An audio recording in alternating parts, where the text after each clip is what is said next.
Welcome back. Do you know someone impacted by drug addiction? The city of Maple Grove wants to shine a light on the issue the last day of August. August 31st is International Overdose Awareness Day.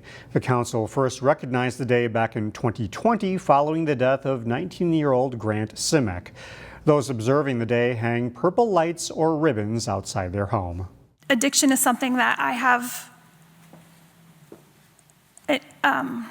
not personally, but experienced, but through my family, have also seen people struggle with, and I know that our residents do too.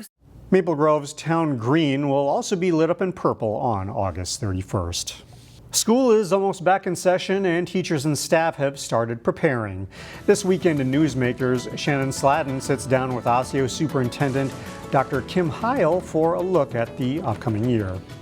It is going outstanding. It's one of the best times because our education is the only area where you get to start over every year. So looking forward to all of our different aspects, different perspectives, and of course our babies, our scholars coming in, starting afresh. All right, so you've got meetings going on, professional development's been pretty busy. Lots of professional development and planning, which we've worked on over the summer.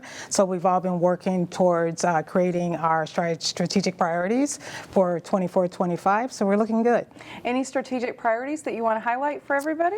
Yeah, we started with our strategic plan back in 22. So we're becoming, for this year, more tightly focused in the goals that we want, hitting particular of our highest priorities, and how do we align that throughout the system? So how do we align it from the system level to the department level to the school level, all the way down to the teacher level? And so that way then we take precise action and then we measure it for results. So we're really looking and applying things stronger with fidelity, stronger focus, stronger alignment, so we have success for our scholars. All right, very good. You don't have a request going before voters this year, but one was approved last year. Yes. Those dollars are now coming into the system. How are things going on projects? First of all, I still want to thank our stakeholders. Our stakeholders not only approved the levy in 22-23 that we took towards learning and safety. With that levy, we also did safety around cyber security, which is huge.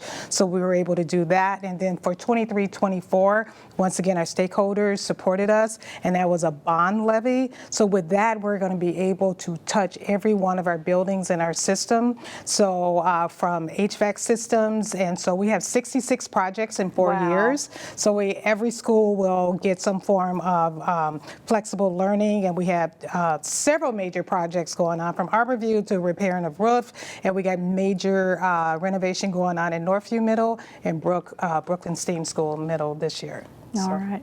So if any parents are watching, any advice that you have for them this school year? It's going to be pretty. All right. and thank you.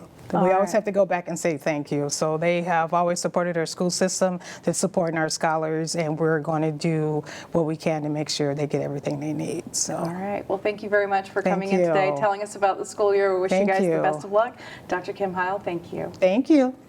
Meanwhile, a Brooklyn Park school received some very good news before the new school year. It was just amazing that we actually got the grant for our small little charter school.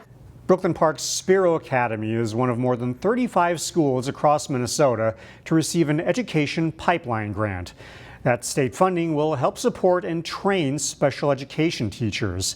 Spiro received $700,000, which will help train 6 of its staff members. Spiro Academy has 124 students in grades K through 6, and about 90% of them are on an individualized education program. So we know that this will benefit our children greatly to have people that we already know can do the work. Special ed is a challenging job, and you have to have the right demeanor, you have to have the right knowledge, you have to have a passion for our kids. Spiro Academy plans to put 4 other staff members through the training over the next 2 years. A Plymouth brewery has some unusual rooftop tenants. As Kevin Miller reports, they will help make something that you'll have a chance to try for yourself. The patio at Loose Line Brewing in Plymouth is buzzing with activity. So basically this is a smoker. But up on the roof, It's used to calm the bees, and a little bit of wood chips goes a long way. the brewery is building a buzz of a different variety. There could be something like 10,000. It could be more. The larger the hive gets, the more bees. We're just going to add some smoke. They installed beehives on the roof this spring. It's partly an effort to help disappearing pollinators. If we didn't have pollinators, most of the plants, if not all the plants, would be gone. And then the animals die, we die. So, the pollinators are a huge impact to the world, the environments as we know them. Tim Nauman is the owner of Loose Line. There we go. In general, bees are pretty peaceful. He says honeybees are not out to get you. They try to gather nectar and pollen. They're wanting to make their honey. They're not really thinking about us unless we're interrupting their day or we're trying to cause them harm. Nauman says these bees haven't stung anyone. Like that? Yep. All right. But just in case, I zipped up a bee suit when he gave us a closer look. So there are a lot of bees in there. This is 100% honey right here. These hives aren't just about helping bees. It's actually kind of still top secret. They're using the honey in a new beer. All I can say is that it'll be an ale. It'll take about 50 pounds of honey to make the honey beer. I can also guarantee it will be delicious. So The beer comes out at a party on October 12th. Part of the money they make will support beekeeping efforts. some of the proceeds from the beer sales will go to youth beekeeping programs that the Minnesota Hobby Beekeepers offer to get more kids involved in beekeeping and so forth. In Plymouth, Kevin Miller, CCX News.